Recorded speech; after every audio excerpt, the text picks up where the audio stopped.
ಜೀನಾಗೆ ಸಂಪಾದಕತ್ವದಲ್ಲಿ ಜಿಎನ್ಎಸ್ news ಸಾಗರ ಸುತ್ತದ ಆಚೆ ಈಚೆ ಶನಿವಾರದ news ಅಪ್ಡೇಟ್ಗೆ ತಮಗೆ ಸ್ವಾಗತ.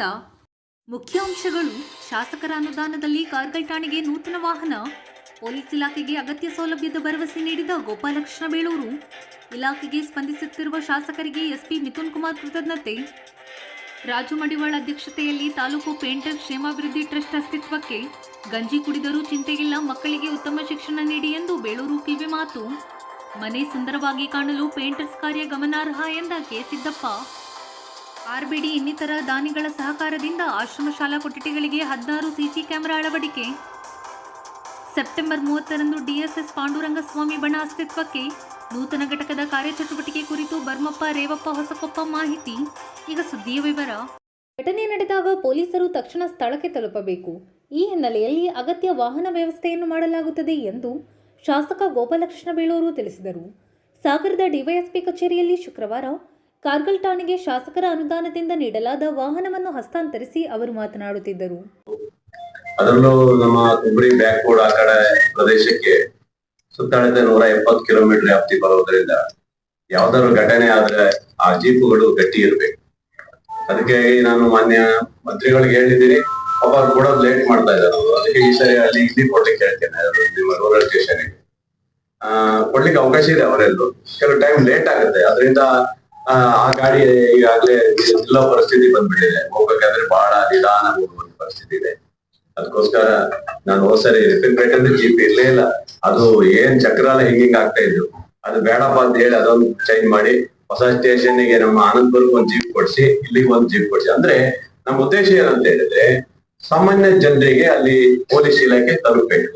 ಅಂದ್ರೆ ಅಲ್ಲಿ ಏನಾದ್ರು ಒಂದು ಎಮರ್ಜೆನ್ಸಿ ಆಕ್ಸಿಡೆಂಟ್ ಆಯ್ತು, ಮಿಥುನ್ ಕುಮಾರ್ ಹೇಳ್ದಂಗೆ, ಅಥವಾ ಯಾವ್ದೋ ಒಂದು ಗಲಾಟೆಗಳು ಆಗ್ತಾವು, ಅವಾಗ ಸಡನ್ಲಿ ಹೋಗ್ಲಿಕ್ಕೆ ವೆಹಿಕಲ್ಸ್ ಬಹಳ ಪ್ರಮುಖವಾಗಿವೆ ಅಂತ ಒಂದು ಇದರಲ್ಲಿ. ಅಥವಾ ನಮ್ಮ ಭಾಗದಲ್ಲಿ ಕೊಲೆ ಆಗ್ತವು, ಇನ್ನೊಂದು ಆಗ್ತವು, ಆ ಭಾಗದಲ್ಲೇ ಹೋಗ್ಲಿಕ್ಕೆ ಆಗೋದಿಲ್ಲ. ಅದರಿಂದ ನಾನೀಗ ಜೊತೆಗೆ ಸ್ಟೇಷನ್ ಹೇಳಿದ್ದೀನಿ, ಬ್ಯಾಕ್ವರ್ಡ್ ಅಲ್ಲೂ ಸ್ಟೇಷನ್ ಆಗೋದಂತ ಮಾನ್ಯ ಮಿಥುನ್ ಕುಮಾರ್ ಅವರಿಗೆ ಹೇಳಿದ್ದೀನಿ. ಅದೊಂದು ರಿಪೋರ್ಟ್ ಕೇಳಿದ್ದಾರೆ ಮಾನ್ಯ ಮಂತ್ರಿಗಳು, ಅದರಿಂದ ಅದೊಂದು ತಗೊಂಡಿದ್ದೀನಿ. ಆದ್ಮೇಲೆ ನಾನು ಸಾಗರ ಸಿಟಿಯ ಸ್ಟೇಷನ್ ಸಹ ಈಗ ಅಗಲೀಕರಣ ಇದರಲ್ಲಿ ಹೋಗ್ತಾ ಇದೆ.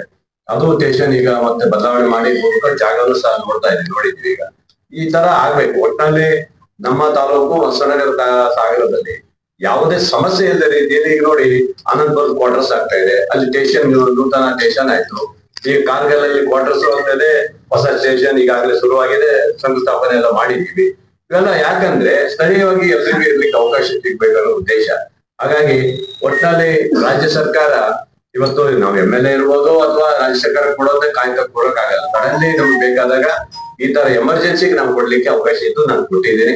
ಒಳ್ಳೇದಾಗ್ಬೇಕು, ಜನಪರವಾಗಿ ಕೆಲಸ ಒಳ್ಳೇದಾಗ್ಬೇಕು. ಆ ಜೀಪಿಂದ ಜನರ ರಕ್ಷಣೆ ಆಗುವಂತ ಕೆಲಸ ಆಗಲಿ ಇಲಾಖೆಯಿಂದ ಅಂತ ಅಷ್ಟೇ ಕೊಟ್ಟಿರೋದು. ಅದರಿಂದ ಈ ಒಂದು ಉದ್ಘಾಟನೆ ಇದಕ್ಕೆ ಪಾಪ SP ಅವರು ಬಂದಿದ್ದಾರೆ, ಮಿಥುನ್ ಕುಮಾರ್ ಅವರು ಬಂದಿದ್ದಾರೆ. ಹಾಗೆ ಎಲ್ಲ ನಿಮ್ಮೆಲ್ಲರ ಸಹಕಾರದಲ್ಲಿ ಇವತ್ತು ಉದ್ಘಾಟನೆ ಮಾಡಿದೆ. ಬಹಳ ಖುಷಿ ಆಯ್ತು ನನಗೆ.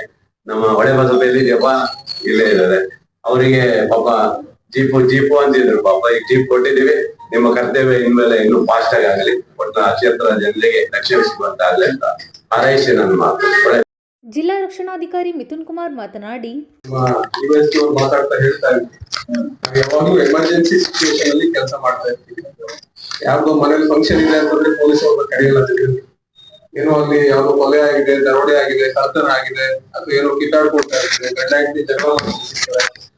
ಇಂಥ ಒಂದು ಸಂದರ್ಭದಲ್ಲಿ ಮಾತ್ರನೇ ಪೊಲೀಸ್ನ ಅವಶ್ಯಕತೆ ಹೆಚ್ಚು ಇರುತ್ತೆ. ಅಥವಾ ಎಲ್ಲೋ ಬಹಳಷ್ಟು ಜನ ಸೇರ್ಕೊಂಡಿರ್ತಾರೆ, ಅಲ್ಲೇನೋ ಇಶ್ಯೂಸ್ ಆಗ್ತದೆ ಅನ್ನೋದ ಬೇಗನೆ ನಾವು ರೆಸ್ಪಾಂಡ್ ಮಾಡೋದು.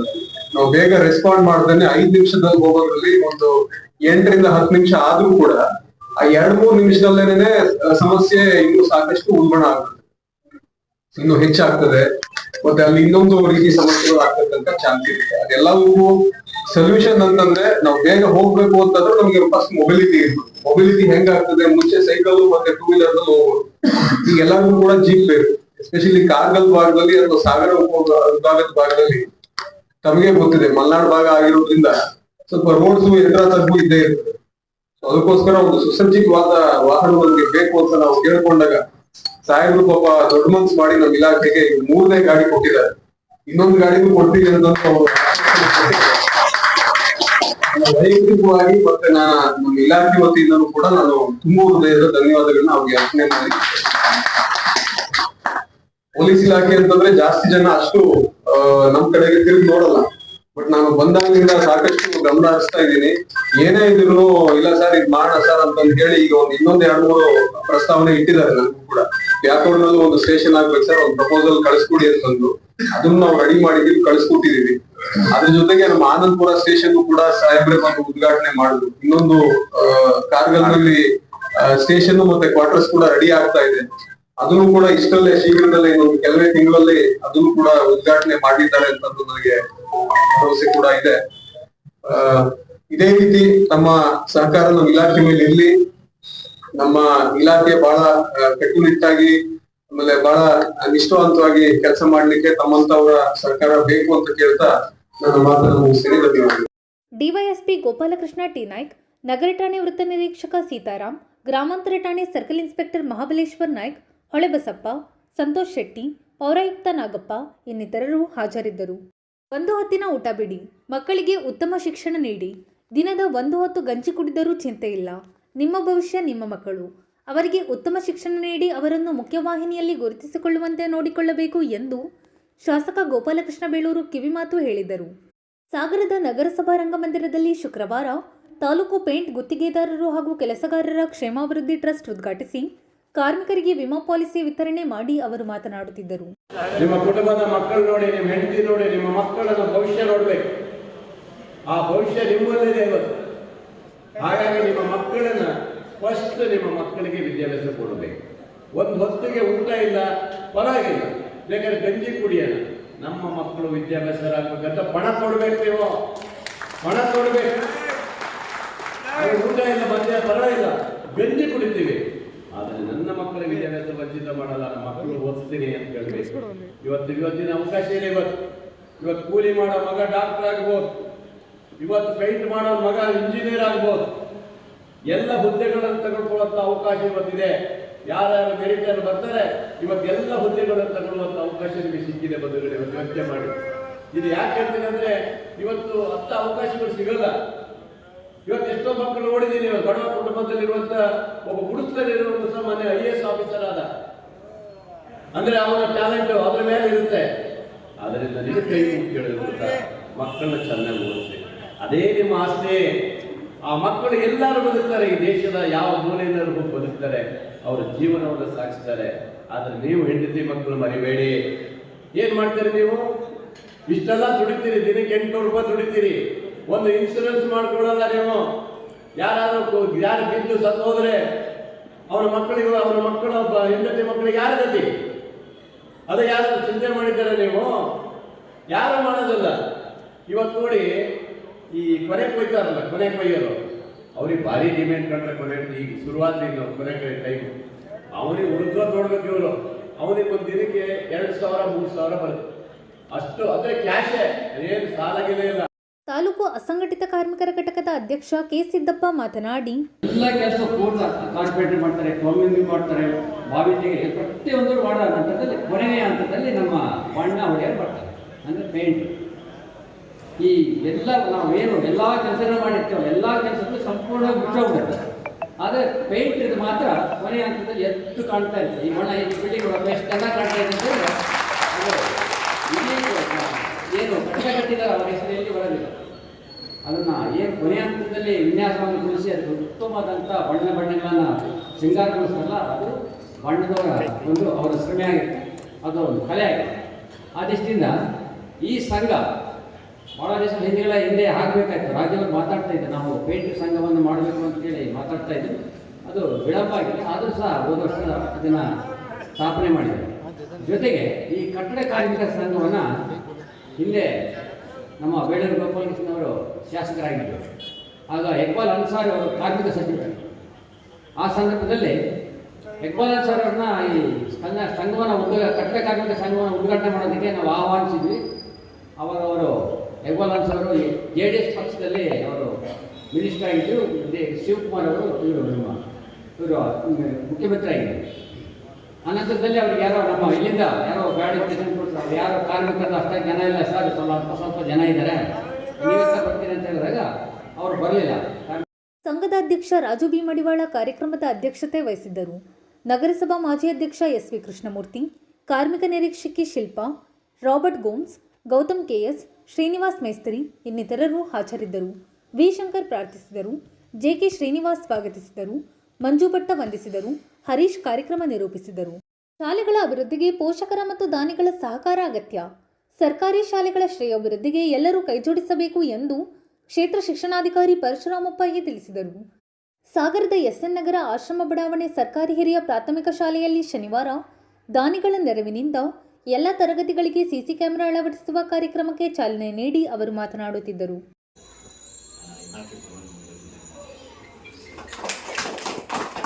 ಮಕ್ಕಳ ಶಿಸ್ತಿಗೊತ್ತನ್ನು ಸ್ವಲ್ಪ ಕ್ರಮ ಮಕ್ಕಳ ಶಿಸ್ತು ಅಂತಂತಾರೆ. ಮತ್ತು ಸಾರ್ವಜನಿಕರು ಏನಾದ್ರು ಕಸ ಕ್ಲೀನ್ನೆಸ್, ಪ್ಲಾಸ್ಟಿಕ್ಕು ಇವೆಲ್ಲಗಳು ಬಂದ ಸಂದರ್ಭದಲ್ಲಿ ಸ್ವಲ್ಪ ಅವಾಯ್ಡ್ ಆಗ್ತಾರೆ. ಒಳಗಡೆ ಸುಮ್ಮನೆ ಯಾರು ಇಲ್ಲಿ ಬಂದು ಹಾಳು ಮಾಡೋದಾದ್ರೆ ಇನ್ನೊಂದು ಸ್ವಲ್ಪ ಜಾಸ್ತಿ ಇನಿಷಿಯೇಟಿವನ್ನು ಮುಖ್ಯ ಶಿಕ್ಷಕ ಎಂಪಿ ಸತ್ಯನಾರಾಯಣ್ ಮಾತನಾಡಿದರು. ಶಿಕ್ಷಣ ಸಂಯೋಜಕ ಪಾಲಕ್ಷಪ್ಪ ಎಸ್ಎನ್, ಶಾಲಾಭಿವೃದ್ಧಿ ಸಮಿತಿ ಅಧ್ಯಕ್ಷ ಮೋಹನ್ ಕೆಆರ್, ರಾಯಲ್ ಬಿಲ್ಡರ್ಸ್ನ ರಾಘವೇಂದ್ರ, ನಗರಸಭಾ ಸದಸ್ಯೆ ಸವಿತಾ ವಾಸು ಇನ್ನಿತರರು ಹಾಜರಿದ್ದರು. ಸುನೀತಾ ಸ್ವಾಗತಿಸಿದರು. ನಾಗರತ್ನ ವಂದಿಸಿದರು. ಜ್ಯೋತಿ ಕಾರ್ಯಕ್ರಮ ನಿರೂಪಿಸಿದರು. ಸೆಪ್ಟೆಂಬರ್ 30ರಂದು ದಲಿತ ಸಂಘರ್ಷ ಸಮಿತಿ ಮಹಾತ್ಮ ಪ್ರೊಫೆಸರ್ ಬಿ ಕೃಷ್ಣಪ್ಪ ಸ್ಥಾಪಿತ ಪಾಂಡುರಂಗಸ್ವಾಮಿ ಬಣದ ನೂತನ ತಾಲೂಕು ಘಟಕ ಉದ್ಘಾಟನೆ ಹಾಗೂ ಬ್ರಹ್ಮಶ್ರೀ ನಾರಾಯಣ ಗುರುಗಳ ಜಯಂತಿ ಕಾರ್ಯಕ್ರಮ ಹಮ್ಮಿಕೊಳ್ಳಲಾಗಿದೆ ಎಂದು ಸಮಿತಿ ರಾಜ್ಯ ಸಂಘಟನಾ ಸಂಚಾಲಕ ಬರ್ಮಪ್ಪ ಅಂದಾಸುರ ತಿಳಿಸಿದರು. ಶನಿವಾರ ಸುದ್ದಿಗೋಷ್ಠಿಯಲ್ಲಿ ಮಾತನಾಡಿದ ಅವರು, ನಮಸ್ಕಾರಗಳು ಮತ್ತು ಪತ್ರಿಕಾ ಇವತ್ತಿನ ತಮ್ಮೆಲ್ಲರೂ ಸ್ವಾಗತ ಕೊಡ್ತಾ, ಇದೇ ದಿನಾಂಕ 30/9/2024 ಸೋಮವಾರದಂದು ಸಾಗರ ಪಟ್ಟಣದ ಪವಿತ್ರ ಸಭಾಂಗಣದಲ್ಲಿ ನಾವು ಕರ್ನಾಟಕ ದಲಿತ ಸಂಘರ್ಷದಿಂದ ಒಂದು ಬ್ರಹ್ಮಶ್ರೀ ನಾರಾಯಣ ಗುರುಗಳ ಜಯಂತಿ 170ನೇ ಜಯಂತಿ ಮತ್ತು ತಾಲೂಕು ಪದಾಧಿಕಾರಿಗಳ ಪದಗ್ರಹಣ ಕಾರ್ಯಕ್ರಮವನ್ನು ಇಟ್ಕೊಂಡಿದ್ದೀವಿ. ಇದರ ಉದ್ದೇಶ ಕರ್ನಾಟಕ ದಲಿತ ಸಮಿತಿಯ ನಮ್ಮ ಇಡೀ ಕರ್ನಾಟಕದಲ್ಲಿ ಬ್ರಹ್ಮಶ್ರೀ ಗುರು ನಾರಾಯಣ ಗುರುಗಳ ಜಯಂತಿನ ಯಾರು ಮಾಡಿಲ್ಲ. ನಮ್ಮ ರಾಜ್ಯ ಸಮಿತಿಯ ಸದಸ್ಯರಿಗೆ ನಾವು ನಮ್ಮ ಸಾಗರದಲ್ಲಿ ಪ್ರಥಮ ಬಾರಿಗೆ ಈ ಜಯಂತಿಯನ್ನ ಆಚರಣೆ ಮಾಡಬೇಕು ಅಂತ ಹೇಳಿ ಮಾಡ್ತಾ ಇದ್ದೀವಿ. ಇದ್ರ ಜೊತೆಯಲ್ಲಿ ತಾಲೂಕು ಕಮಿಟಿಯನ್ನ ಇದುವರೆಗೂ ರಚನೆ ಮಾಡಿರಲಿಲ್ಲ. ಸಂಚಾಲಕರಾಗಿ ಶ್ರೀಯುತ ರೇವಪ್ಪನವರು ಇದ್ರು. ಈಗ ಆ ಪದಾಧಿಕಾರಿಗಳನ್ನೆಲ್ಲ ಆಯ್ಕೆ ಮಾಡಿದ್ಮೇಲೆ ಅವರಿಗೊಂದು ಅಧಿಕೃತವಾಗಿ ಅವತ್ತೊಂದು ಪದಗ್ರಹಣವನ್ನ ಮಾಡಿಸಿ ಅವರಿಗೆ ಆದೇಶ ಪತ್ರವನ್ನು ರಾಜ್ಯ ಸಂಚಾಲಕರಿಂದ ಪುಸ್ತಕವನ್ನು ತೀರ್ಮಾನ ಮಾಡಿ ಸಭೆಯನ್ನು ಕರೆದಿದ್ವಿ. ಹಾಗಾಗಿ ಅವತ್ತಿನ ದಿನ ಆ ಸಭೆ ನಡೆಯುತ್ತೆ. ಈ ಸಭೆ ಉದ್ದೇಶ ನಮಗೆಲ್ಲ ಗೊತ್ತಿದೆ. ಕರ್ನಾಟಕ ದಲಿತ ಸಂಘರ್ಷ ಸಮಿತಿ 1974ರಲ್ಲಿ ಪ್ರೊಫೆಸರ್ ಕೃಷ್ಣಪ್ಪನವರ ಮುಖಂಡತ್ವದಲ್ಲಿ ಗಿರಿಯಪ್ಪನವರ ಅಧ್ಯಕ್ಷತೆಯಲ್ಲಿ ಭದ್ರವತ್ತಾಗಿ ಉಂಟಾಗಿದ್ದಂತ ಈ ದಲಿತ ಸಮಿತಿ ಇದುವರೆಲ್ಲ ಮಾಧ್ಯಮದ ಮಿತ್ರರಿಗೆ ಇರು ಪರಿಚಯವಾಗಿದೆ. ಹಾಗೆ ನಾವು ಕೂಡ ವಿದ್ಯಾರ್ಥಿ ಜೀವನದಿಂದನೂ ದಲಿತ ಸಮಿತಿಯಲ್ಲಿ ಗುರುತಿಸ್ಕೊಂಡು ಮಾಡ್ಕೊಂಡು ಬಂದಿದ್ದೀವಿ. ಇತ್ತೀಚಿನ ದಿನಗಳಲ್ಲಿ ಕರ್ನಾಟಕ ದಲಿತ ಸಮಿತಿ ರಾಜ್ಯ ಮಟ್ಟದಲ್ಲಿ ಅವರವರ ನಾಯಕತ್ವವನ್ನು ಉಳಿಸ್ಕೊಳ್ಳಿಕ್ಕೆ, ಅವರವರ ಅಸ್ತಿತ್ವವನ್ನು ಉಳಿಸ್ಕೊಳ್ಳಿಕ್ಕೆ ಬಹಳಷ್ಟು ಜನ ಲೀಡರ್ಸ್ಗಳು ಬೆಳೆದ ಮೇಲೆ, ಕೃಷ್ಣಪ್ಪನವರು ನಮ್ಮಿಂದ ಅಗಲಿ ಹೋದ ಮೇಲೆ ಬಹಳಷ್ಟು ಜನ ಅವರವರ ಲೀಡರ್ಶಿಪ್ ಅನ್ನು ಉಳಿಸ್ಕೊಳ್ಳಕ್ಕೆ ಅವರು ಬೇರೆ ಬೇರೆ ಗುಂಪುಗಳನ್ನ ಮಾಡ್ಕೊಂಡು 3-4 ವಿಭಾಗಗಳನ್ನಾಗಿ ಮಾಡ್ಕೊಂಡಿದ್ದಾರೆ. ಹಾಗಾಗಿ ಇಲ್ಲೂ ಕೂಡ ನಮ್ಮ ಡಿ.ಆರ್. ಪಾಂಡುರಂಗ ಸ್ವಾಮಿ ಅಂತೇಳಿ ಅವರು ಕೂಡ ಈ ದಲಿತ ಗುರುತಿಯನ್ನ ತಮ್ಮ ಸಮಕಾಲೀನ ಮತ್ತೆ ಸಮಾನ ಮನಸ್ಕರನ್ನೆಲ್ಲ ಸೇರಿಸಿ ರಾಜ್ಯಾದ್ಯಂತ ಸಂಘಟನೆ ಮಾಡಬೇಕು ಅಂತ ಹೇಳಿ ಮಾಡಿದ್ದಾರೆ. ಆ ಕಾರಣದಿಂದ ನಾವು ಕೂಡ ರಾಜ್ಯ ಸಂಘಟನಾ ಸಂಚಾರ ಕೆಲಸ ಮಾಡ್ತಾ ಇದ್ದೀವಿ. ಹಾಗಾಗಿ ಈ ಸಮಿತಿಯ ರಾಜ್ಯ ಸಮಿತಿಯ ಮೀಟಿಂಗ್ ಅನ್ನು ಅವತ್ತೇ ಸಾಗರ ಪ್ರವಾಸಿ ಮಂದಿರದಲ್ಲಿ 3-3:30 ಗಂಟೆಗೆ ಮಾಡಬೇಕು ಅಂತ ತೀರ್ಮಾನ ಆಗಿದೆ. ಆದ್ರಿಂದ ರಾಜ್ಯ ಸಮಿತಿಯ ಎಲ್ಲ ಪದಾಧಿಕಾರಿಗಳು, ಸಂಚಾಲಕರು ಅವತ್ತು ಸಾಗರಕ್ಕೆ ಆಗಿರ್ತಾರೆ.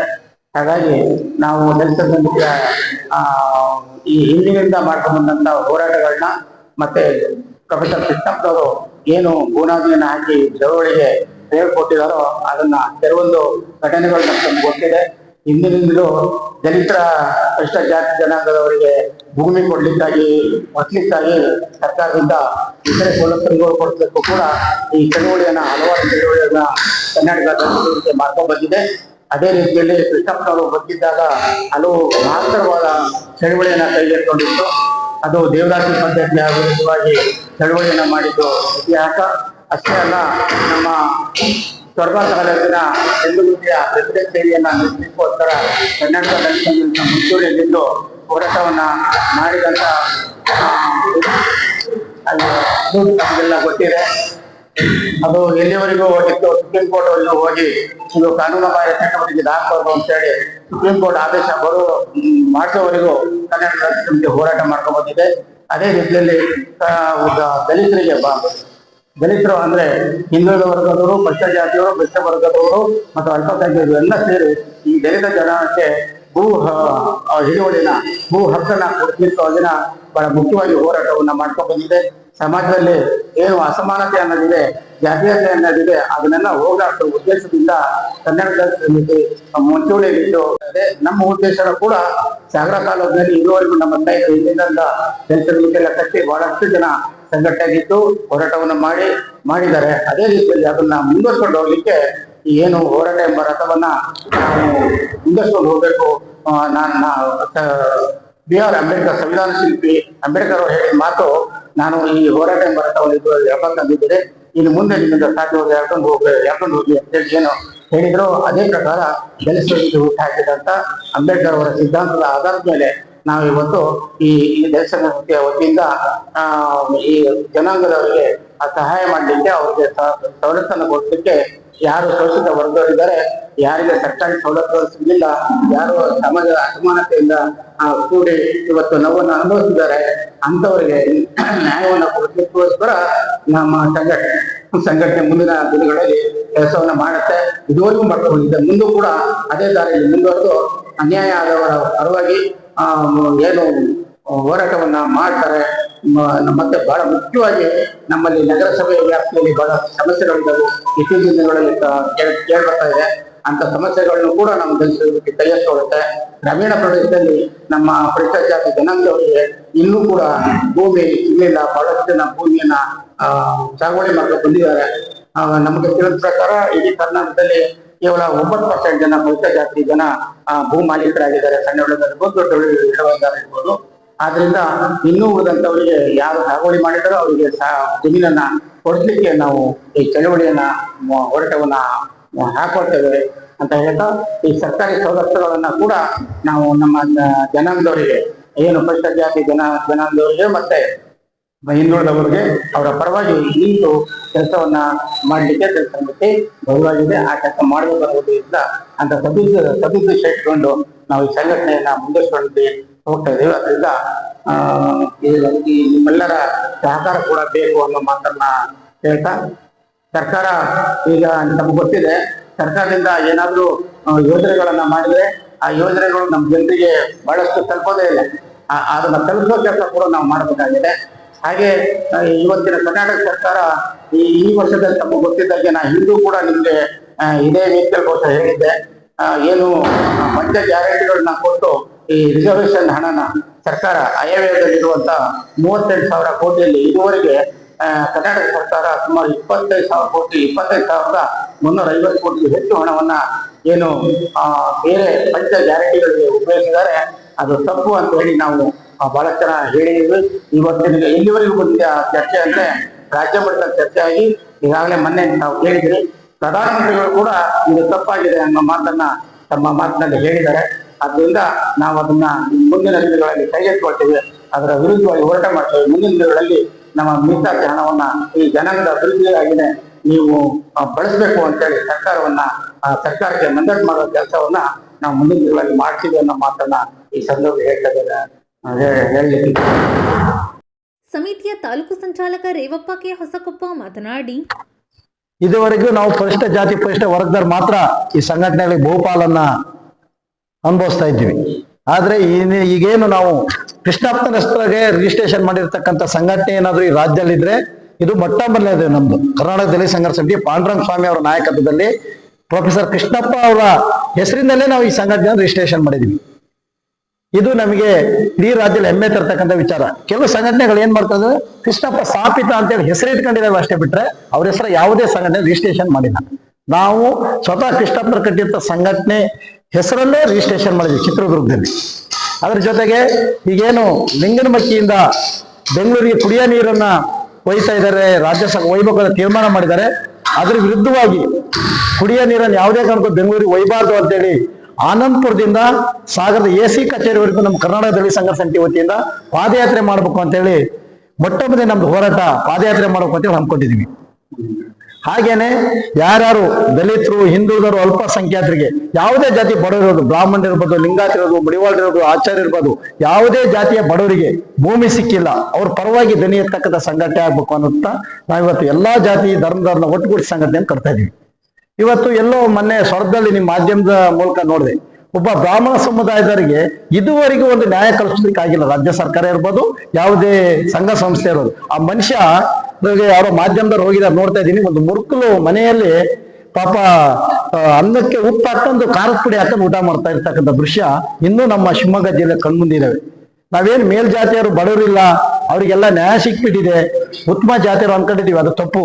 ಅದೆಲ್ಲ ಹೋಗ್ಲಾಡಿಸ್ಬೇಕು ಅಂತ ಯಾರಾದ್ರೂ ಸಮಸ್ಯೆ ಇದ್ರೆ, ನಮ್ಮ ಸಂಘಟನೆ ಹಿಂಗ್ ಸಮಸ್ಯೆ ಇದೆ ಅಂತ ಬಂದ್ರೆ ಯಾವ ಜನಾಂಗದವ್ರು ಬಂದ್ರು ಕೂಡ ಅವ್ರ ಪರವಾಗಿ ಅನ್ಯಾಯ ಆಗಿದ್ರೆ ಅದ್ರ ಪರವಾಗಿ ನಿಲ್ತೀವಿ, ಅವ್ರಿಗೆ ನ್ಯಾಯ ಕೊಡಿಸ್ತಕ್ಕಂಥ ಸಂಘಟನೆ ಬೆಳಿಬೇಕು ಅಂತೇಳಿ ನಾವು ನಿಮ್ಮೆಲ್ಲರ ಸಹಕಾರದಿಂದ ಈ ಸಂಘಟನೆ ಕಟ್ಬೇಕು ಅಂತೇಳಿ ತೀರ್ಮಾನ ತಗೊಂಡಿದೀವಿ. ಅದಕ್ಕೋಸ್ಕರ ನೋಡ್ರಿ, ಇಲ್ಲಿ ಸರ್ವ ಧರ್ಮದ ಎಲ್ಲ ಸಮುದಾಯದ ಜನಗಳಿದ್ದಾರೆ. ಇವತ್ತು ನಮ್ಮ RS ಗಿರಿ ಅವ್ರು ಬರ್ಬೇಕಿತ್ತು, ಕಾರಣಾಂತರದಿಂದ ಬರ್ಲಿಲ್ಲ.